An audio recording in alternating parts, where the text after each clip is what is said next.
Welcome to Basic Brewing Radio for Thursday, May 8th, 2014. I'm James Spencer. Here at Basic Brewing Radio, we're all about home brewing. This week, homebrewer David Curtis joins us to share his hopping experiment. How do mash hopping, first wort hopping, and 60-minute boil hopping compare on the same pale ale recipe? Stay tuned to find out. If you're new to home brewing and would like to get into the hobby for the first time, check out our website, basicbrewing.com, where you can find archives of our audio and video podcasts and our DVDs to walk you through basic and more advanced brewing techniques. You can find me on Twitter. I am Basic Brewing, all one word.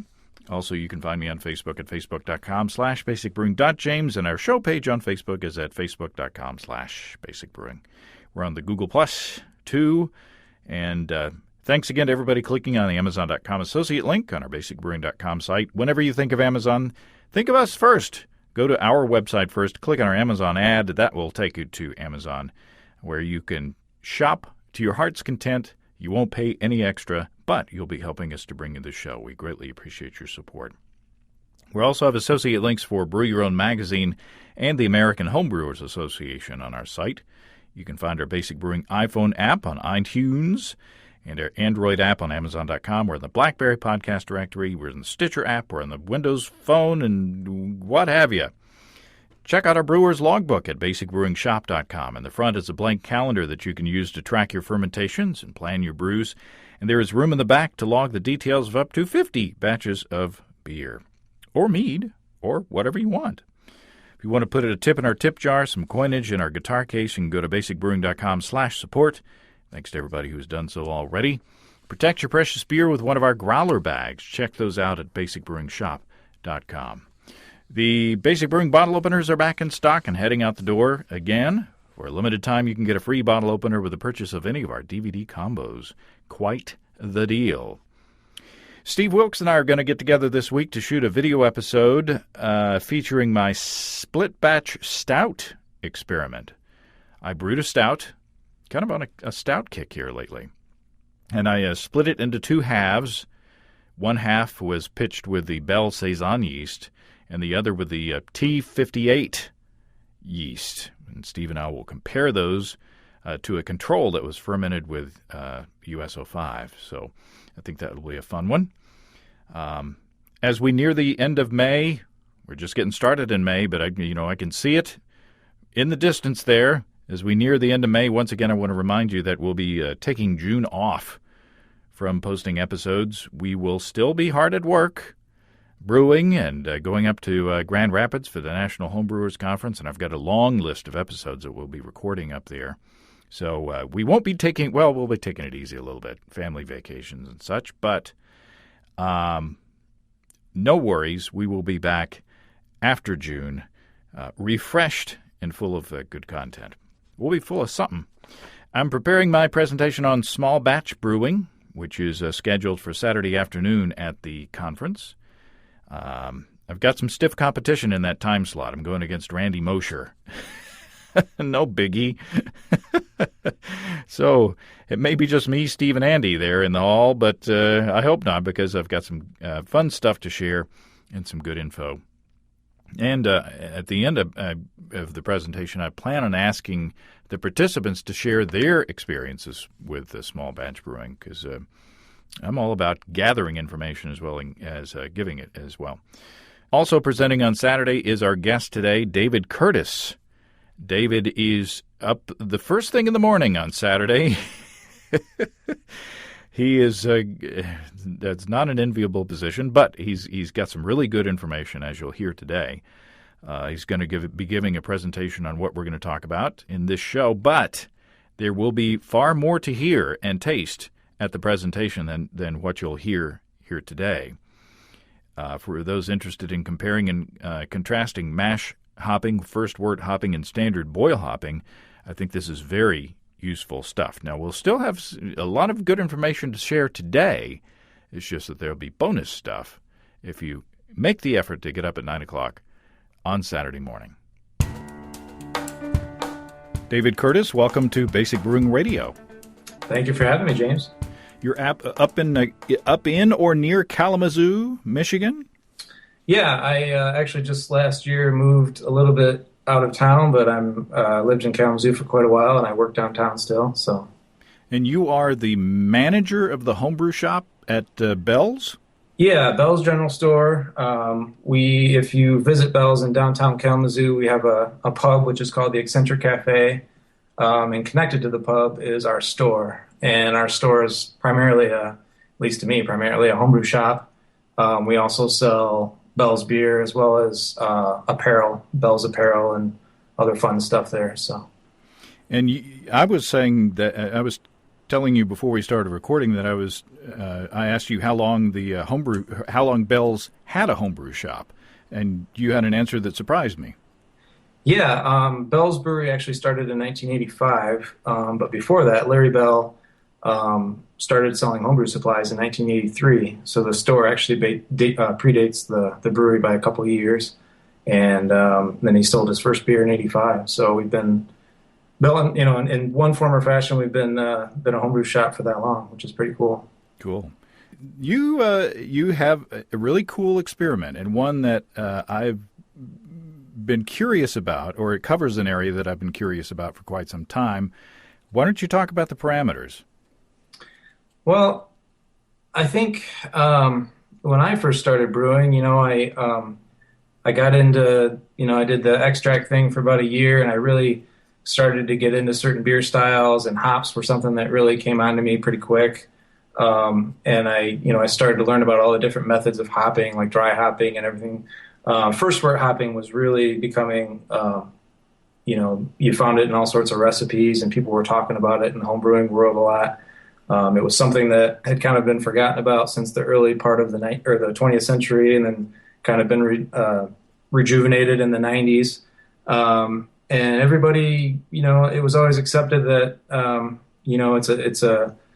it's an addition to your beer that smooths out the bitterness and gives you some flavors that you don't get out of a normal 60-minute strike, and things like that. And so when I started working in a homebrew shop, and customers would come in, I'd start just answering, as if I was reading it out of a book, that's how it worked.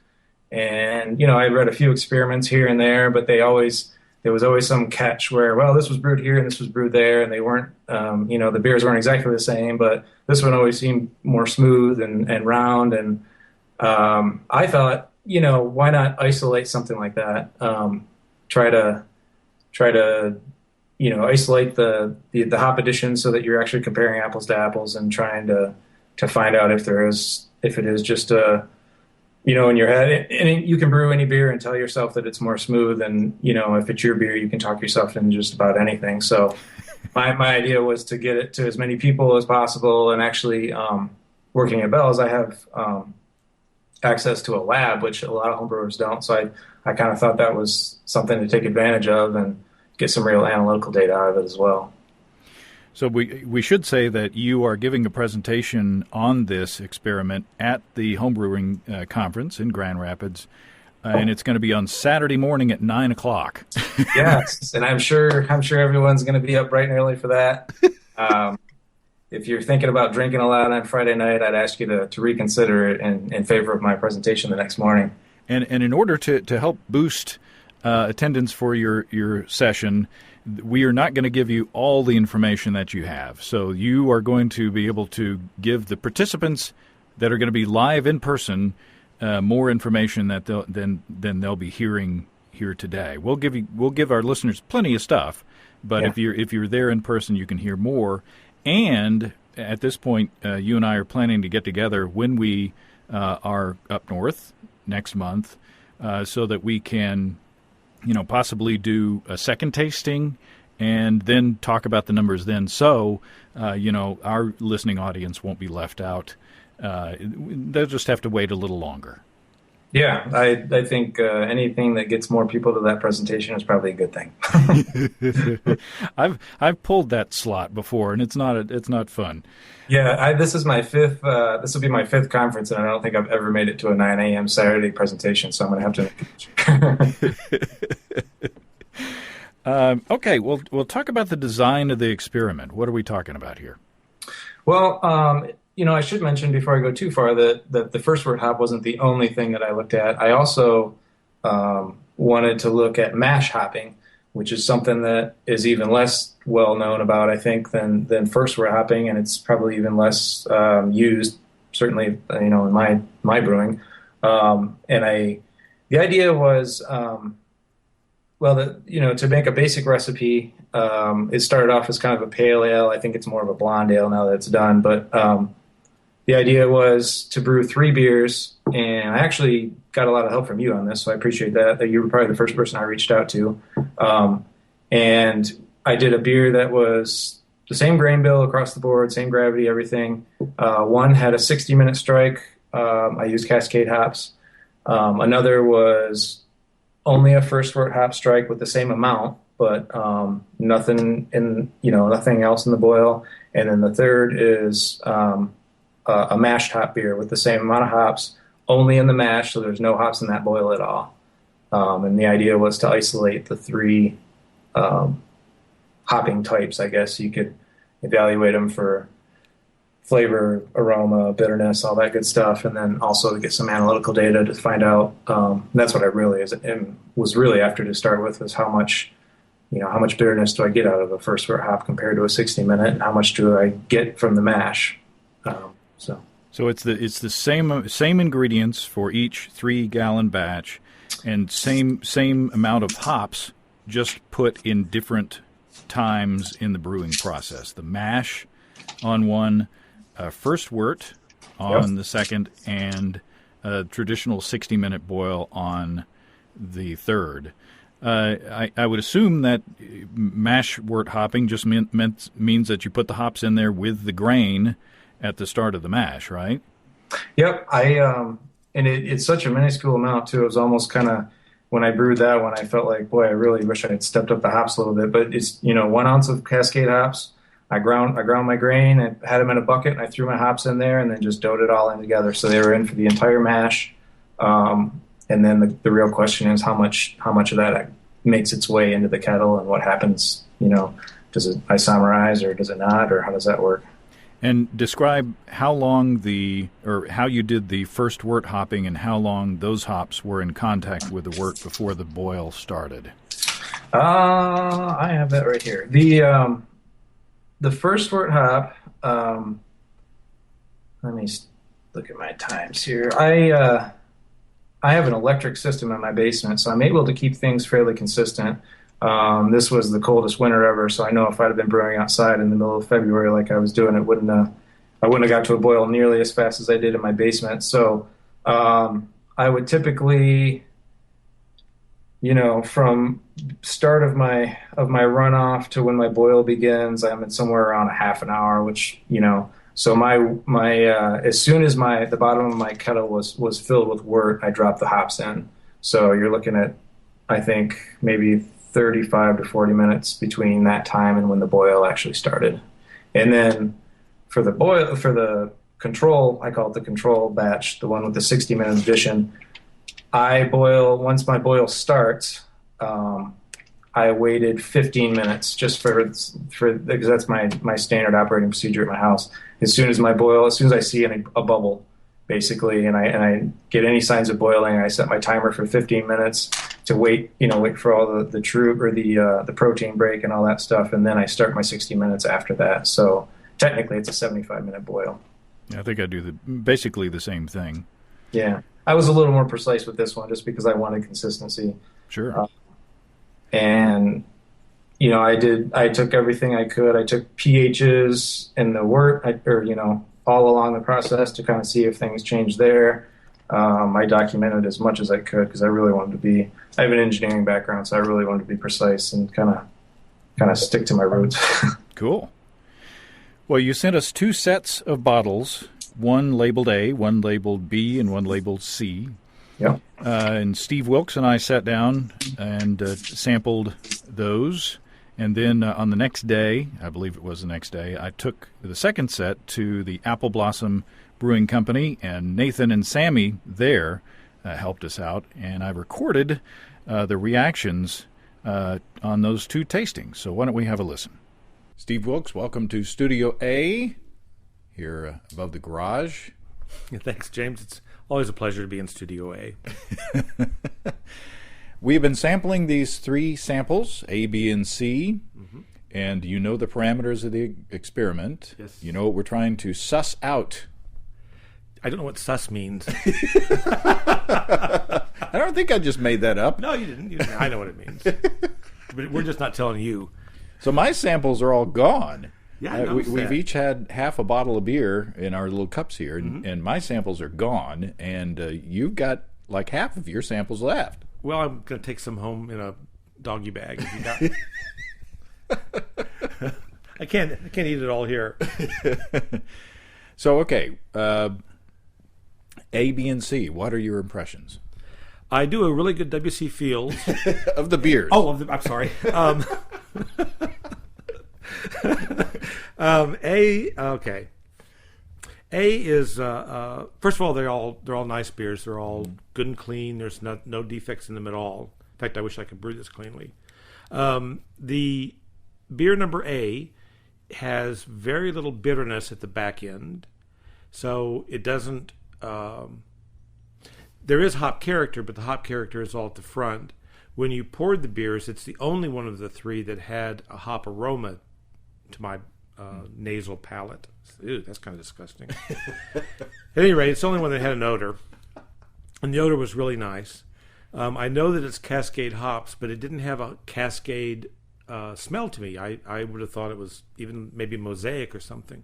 But be that as it may, it's a very soft beer, a soft hop character, and it struck me as a little out of balance because I kind of wanted some more bitterness when I finished the drink. Beer letter B is the hoppiest of the 3, meaning it's the most bitter. And it also seems to have the least amount of hop character on the front end. It's the beer that seems to be the most normal to me of the 3, meaning that when I sip it, it just tastes like a regular American pale ale. It's what I would expect it to taste like. And it's a really good beer. I like it. And then letter C is very, very similar to B. They both have a quite a good amount of hop bitterness, but That's me. Sorry. but it's a little softer than B. It had less hop bitterness, and it has a little bit more hop flavor at the front end. It's real interesting. I know that you said that the beers were really close together. At first, I thought they weren't. So before they warmed up, I could tell more difference between them.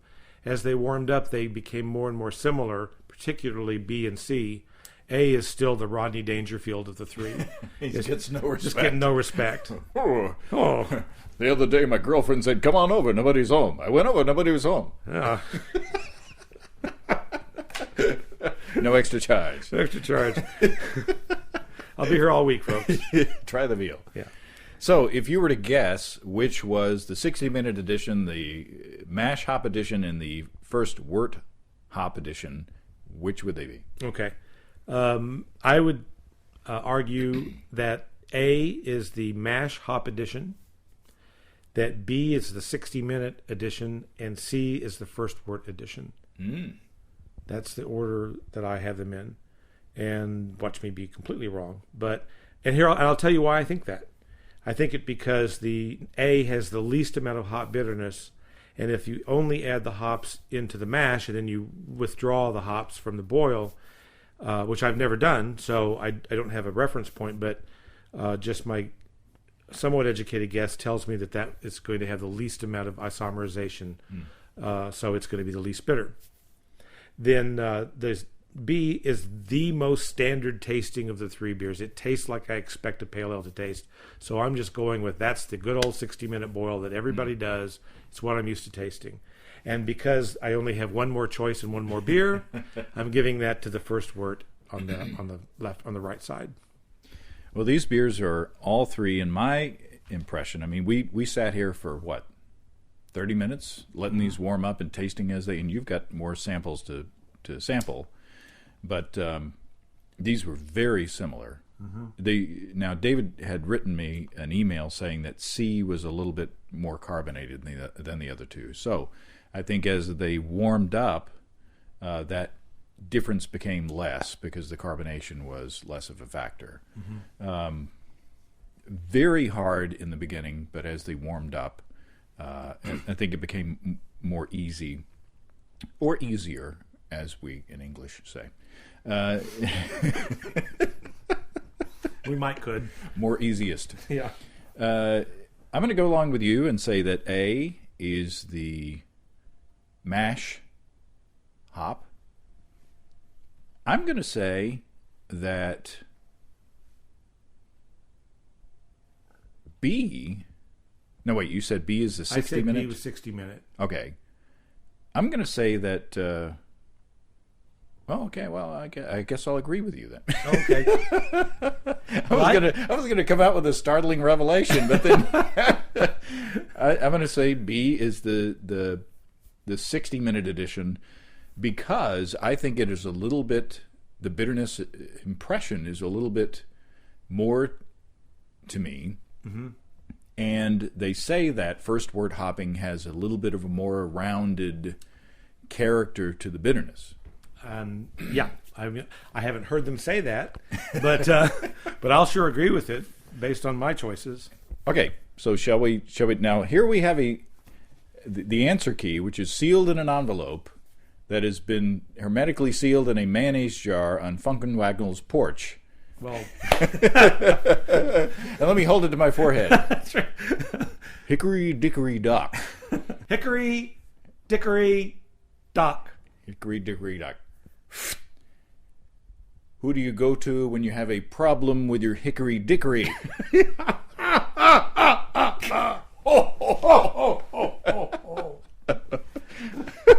Okay, I'll take off my hat now. Okay. Now, do you want to open that up? Now, don't talk about the actual. I don't know what it looks like in there, but All I can say is, you are right, sir. you're right, sir.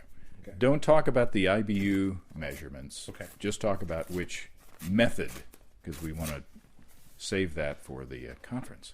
All right. You have to blow the people. Daring do. How do you tell if there's been any darings in your yard? There's a certain age group, which is most of our audience, that probably has no idea what we're talking about. Oh, we appeal to the Medicaid crowd. The mighty basic brewing art players. That's right. Okay. Oh, it's not. It's not so much a. It's like a letter. Uh-oh. What does that expression mean? What am I allowed to reveal? Don't talk about the IBU numbers. Just talk about which beer is which method. Don't talk about the measured IBU numbers. Okay, I got it. We were both right on A. Oh, we flipped B and C. So C is the 60-minute. B is the first wort. So there you go. So A is the mash hops. Was the mash hopped beer. Interesting. So the B is the first. So the first wort actually to us had a little bit more bitterness. Now don't talk about the lab. What the lab said. I won't. But B was the first wort. Mm-hmm. Was in contrary to what the lore says. Mm-hmm. The first wort was a little more bitter to us. Yes, and if the lore says that first wort rounds the hop character off, he's wrong. Dr. Lore. Dr. Lore. Now, we must say that it was very, very, very close. Yeah, it really. I mean, there's so little difference between the two that it's hardly worth discussing. And if you were to just pop one open and drink one, then pop another one open, and 5 minutes later, or if you're me, 2 minutes later,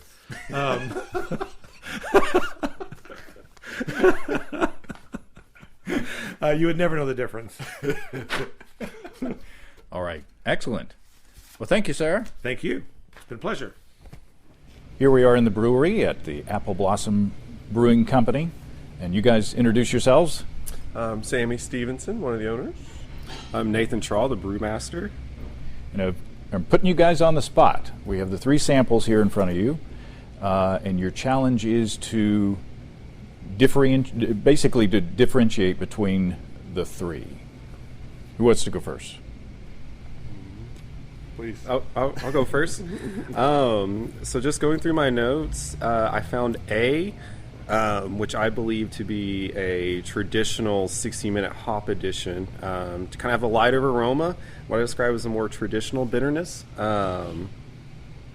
Very well balanced beer. B, debating on if it's the mash or the first wort. They're both very similar techniques as far as aroma basis goes, but Bs tend to have a little bit less bitterness that I was able to pick up. So that I thought it had to be the mash hop, and then because the hops are boiled for longer in first wort hopping, C had a big aroma and kind of a back of throat bitterness that I'm accustomed to for first wort hopping, but it still had the aroma, and so that's kind of what I'm sticking with right now. Yeah, A came across as the very lightest to me. B smelled the most like hops, and C was the most bitter. It's really funny how everyone's palates, yeah. Now, the how close were they? I mean, and you guys, these samples are fairly cold. Mm-hmm. So how close were they in your opinion? B and C were the most similar to me. A stuck out as being way more. The sweetness came through a lot more. Mm-hmm. Yeah, definitely B and C are very close. Yeah, I'm gonna try A again. A might be the mash. You know, people are back and forth if mash hopping actually contributes anything, but the science is backed. So I really want to believe that these 2 are the first wort in the mash. That's B and C. Yes, B and C. Okay. Are you ready for the answers? Yes. Drum roll, please. A is the mash hopping. B is the first wort hopping. C is the traditional 60-minute hopping. So, I mean, Sammy, you were saying that you really weren't familiar with what the approaches were supposed to do to the beer, so I don't know if that surprises you or not. But I mean, how could I be if I didn't know what it was supposed to do? Nathan, are you surprised? Yeah, I am actually. So maybe I got these 2 switched up, but yeah, traditional was B, correct? The traditional 60-minute edition was C. Mash wort. Mash wort. Traditional. Maybe it's the extra carbonation, but I get more of the grapefruit citrus out of C than I do from B, which is really surprising. That's more, definitely got more of the first wort bitterness. And then, yeah. And you guys do a lot. You say you do a lot of first wort hopping here. Probably like 80% of our beers are first wort, and some maybe not the full. I mean, a general rule of thumb is like 30% of your aroma additions you use in first wort, and I think we go as low as like 2%, or as high as like 35, 40. Some of our IPAs go that high. Well, this has been fun. Yeah, It's been interesting. Thank Yeah. you. Any last thoughts? Any just any summary that you would like to make? This was a lot of fun for one, and 2, it's always really good to do this sort of thing, particularly when you're trying a new hop for the first time. Just do smash on different yeast and really kind of figure out what yeast and hop profile goes good with you. But yeah, this was awesome. It's the first tasting test I've done in over a year, so that was really awesome. Yeah, really good time, man. Thank you. Yeah, thank you very much. Thanks, guys. Okay, so Steve and I were basically on the same page. We sat for 30 minutes and let the beers warm up, and we studied. Nathan and Sammy were a little bit more on the spot. They didn't spend as much time with the beers, but it's interesting. It's interesting the reactions that we had. Steve and I were on the same page, but Sammy and Nathan, compared to us, we were all on kind of different wavelengths. Yeah, I was, some of the comments, the first thing I noticed, I think Steve said something like the, sample A had the most hop aroma. And that just is really something that jumped out at me when I smell it. To me, it's really malt forward. I almost think of like a Bach style beer, which is that rich malt character is just so prominent. And it's just funny I took this to my homebrew club, and I've had a lot of people taste it as well. And it's just amazing the different perceptions you get of different things like that. And to me, it's so hard to taste them because I know which is which. And even to have my wife serve them to me blindly or something like that, the mash hop really stands out on its own to me. Well, we also had, it wasn't documented, but my wife Susan came in and tasted the samples after we stopped recording, and her perception of the bitterness levels were the same as Steve and me. So there's another vote along those lines. Yeah. So now we don't want to talk about, we're withholding the actual IBU numbers from the lab for, the presentation on Saturday morning at 9:00. But you've got lots of other data to share, though. Yeah. So, like I said, I took it. I want to kind of, my homebrew club, which is CLOB, Kalamazoo Libation Organization of Brewers. I took some bottles with me to our most recent meeting, and I gave them a sheet that said, okay, which of these beers is the most bitter, which is the least bitter, which has the most hop aroma, the least hop aroma, and hop flavor, and then any comments they wanted to add. And basically I had 33 people at that meeting taste, and then the next day I took another 9 to work with some coworkers. And, I just kind of I'm not a real statistic heavy guy, but I just looked at some of the numbers that we got, and it was pretty dominant. Almost 70% of the people picked the mash hop as the least bitter. So that was pretty, that was the big standout.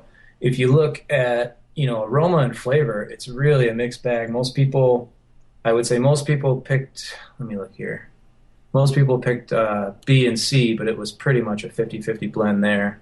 And, none of these people, there were some BJCP judges. There were some people that really don't homebrew at all, but they were just at the meeting. There were people that taste a lot of beer, but not necessarily, refined palate. So it's kind of a good mix of people. And then I also sent some samples to our taste panel at Bell's, and they were nice enough to let me do that. And basically the way that they ran that test was they gave, ended up being 14 tasters, and they were given a beer A, B, and C, and they were asked to say, okay, which is the most bitter, second most bitter, hop character, which has the most hop character, the second most, and the third most. And then he took the ones that were rated the most, and they gave them 3 points. The second most were 2 points, and the least were 1 point. And then you add those up, and B and C were just neck and neck. That's the first wort and the 60-minute edition. And the mash hop was pretty obvious that it was not perceived as the most hop character, I guess, however you want to take that, whether it's bitterness or flavor or aroma. There was only one person out of those 14 that thought that the mash hop had the most hop character, and only a few more people that thought it was the second most. Everybody thought it was the third. So really, it's the mash hop kind of stands out on its own. It's really, I won't get into the numbers, but it is considerably less on the IBU scale than the other two are. So is there any, did you see any trends that back up the assertion that that first wort hopping gives a more rounded perception of bitterness? I don't. I was careful. I wasn't sure how to word everything because I knew there were going to be people of all different brewing and beer experience levels in this that were tasting it. So I didn't want to lead them. I asked for comments. And I said, are any of these harsher or rounder or anything like that? And I got very few comments other than people that, I got a lot of, these are all really close and it's really hard to tell. But usually they could pick the mash hop out. But the other two, I kind of go back and forth on it. When I first tried them, I thought the the 60-minute edition was the most bitter, and then I kind of realized that it was most carbonated over the other two, and I let them sit a little longer, and then I could talk myself into the other direction, and it's just really it's not anything convincing. I think we talked about this a little bit earlier. I think I'm going to brew these beers again because I want to pour them at the conference, and I think I'm really going to up the hops. I think I did. These were 3-gallon batches. I used Cascade. I didn't really talk about the recipe. The recipe was, just to kind of give you an overview, was 89% Breeze 2-row and 11% Weyermann Munich malt. Just so there's no crystal or caramel malts or anything like that. Cascade hops and then Safel USO5, 1 packet of each in each batch. And looking at the numbers from my lab, besides the IBU numbers, I get a whole bunch of data on that. Luckily, and if nothing else, it made me feel really good about my brewing because all the original gravities are within 0.1 Plato of each other, which I'm not sure what that is in specific gravity, but that's pretty tight, I think. Mm-hmm. And then the finishing gravities, one was the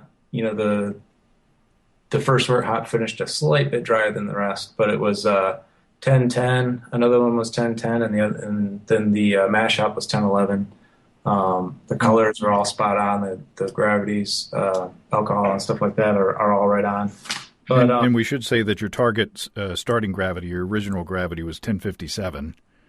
Yes, 1057. I think I measured them all just a fraction higher than that. I think they were all around 1058 or 1059, according to my hydrometer. And actually, they were all 10. One was 1058, and the other two were 1059. The colors are all, they look the same to me. I'm really happy with the way that things. I was really. I don't know if you've ever done a triple brew day, but I had never even done a double brew day before, and this was the worst winter of my lifetime. And of course, that was the week that the water main froze up, and I was using my neighbor's water, and my 4-year-old son, who's potty trained, decided to pee his pants that day. It was a crazy day. And I had a lot going on, and it was a challenge to do, but it was a lot of fun. And when it was all done, I was really careful about making sure all the grain came from the same bag, the hops from the same bag, and everything's, temperatures were right on. So I felt pretty good about the way things went. Yeah, Steve, everybody was impressed by the quality of the beer itself. I mean, you could tell it was well brewed, so well done. You've earned your chops as the homebrew store manager there. Yeah, and that's another thing I'd like to mention is that I do work for Bell's, which is this big brewery, but all this was done on a homebrew scale. I just happen to have access to some tools that I know a lot of homebrewers don't, and I wanted to kind of take advantage of that in the spirit of homebrewing. And I don't have any special access to anything that most homebrewers don't, other than the lab side of it. So this is all for progress in homebrewing. I guess it's all on our scale, and it was all small batches. And like I said, I am going to brew them again. I think I'm going to step up the hops quite a bit. I did find out the other day that I can only pour 2 beers at my speech or at my presentation. So I'm not sure how I'm going to work that, but I am going to brew all 3, and I'll have the third one for anybody that asks me, I guess. I'll sneak a keg in or something. Well, obviously, if you could only serve 2, B and C, or the 60-minute and the first wort would be the 2. Yeah, and like I said, that's kind of what it comes down to, is the comparison between those two. Because to me, and I think to most people that tasted this, the mash hop really stands out as a different beer from the other two. Yeah, I mean there is some bitterness, yeah, or at least perceived bitterness. Yep. But it's just not the same. No. It was. I think this is an awesome experiment, and I hope we are planning to get together when we go up for the conference. So I look forward to tasting these, or the second round with more hops. Yep. And if listeners have questions between now and then, I'll forward them to you so that you can either answer them or factor them into either your presentation or your continuing experiment. But I think that this is the kind of thing that I like about home brewing is you're taking an assertion that's out there and you're trying it out yourself. And, it's you don't have to take the word of the authors and the experts and all that. You just try it out yourself. Yeah, this is something that I think I emailed you way back right after last year's conference, because it was something that I was listening to a bunch of your shows. I was kind of getting caught up, and you were doing some IBU testing type experiments, and it really got me thinking back then. And I knew that this year, being in Grand Rapids, it's right in my backyard practically, and I wanted to,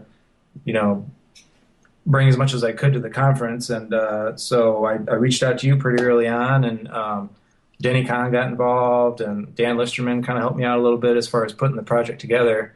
And I'm fortunate that I did the first one early enough that I have time to learn from that and do it again and make whatever corrections I need. Of course, I have to find a brew day, which is going to be the next challenge. But that's pretty much the last step. I'm hoping I can maybe in the next week or two get another batch brewed, or get these batches brewed again and get them ready for the conference. But I hope anybody that's there has an interest and comes and checks it out, because I think it'll be interesting. Hopefully, it'll be another mark in the book as far as what first wort hopping and maybe even mash hopping do to a beer, I think. Yeah, well, I think knowing the numbers and being able to taste the beers themselves, I think that should be a draw to get people out of bed at 9 o'clock in the morning. So I hope so. If not, I'll come knocking on doors. I'll give you my room number.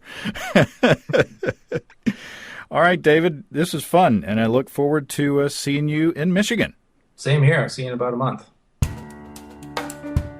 Thanks again to David. Go to the conference.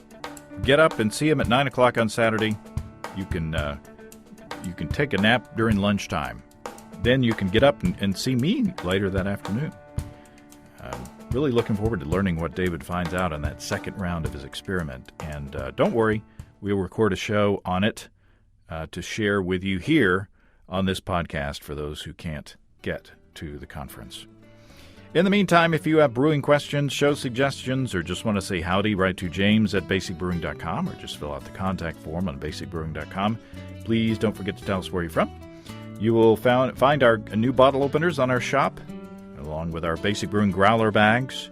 As it gets warmer here in the Northern Hemisphere, you're going to want something to protect your precious homebrew and craft beer as you take it from place to place. Check out our support link where you can throw us a couple of bucks into the tip jar by subscribing financially to the podcasts. Be sure to check out our DVDs, as always, Extract Brewing and Partial Mashing, Stepping into All Grain, Low-Tech Lagering, Decoction Mashing, and Introduction to Wine Kits. You can find them all on our site, along with combo deals to save you a few bucks if you want to buy more than one DVD at a time. And for a limited time, you get a free bottle opener included with any DVD combo. You can find our shirts in the store, too. Our brewers' logbooks are there as well. Keep track of up to 50 batches of beer. You can see a listing of the fine folks across the country who sell our DVDs on basicbrewing.com. And if there isn't a vendor in your area, you can order them online in our online shop at basicbrewingshop.com. Thanks to everybody who's continued to click on our Amazon.com link. We greatly appreciate the support there. Our featured products this week that were purchased through the link are Macala Dolphin Bridge Red Burst Soprano Ukulele and Kemp Pro Low Profile Triple Hot Shoe Light and Sound Bracket. Thanks again, everybody. And remember, I can't tell who bought what, so no worries there. Just click on the Amazon.com logo on our site the next time you feel like Amazon shopping. We greatly appreciate your support. And don't forget, you can also join the American Homebrewers Association or subscribe to Brew Your Own magazine through the associate links on basicbrewing.com as well. Well, that's it. That's all until next time. Until then, thanks for listening, everybody. I'm James Spencer. Production help for Basic Brewing Radio and our website is provided by Kelly Dodson. Basic Brewing Radio is a production of Active Voicing. We'll talk to you next time, everybody.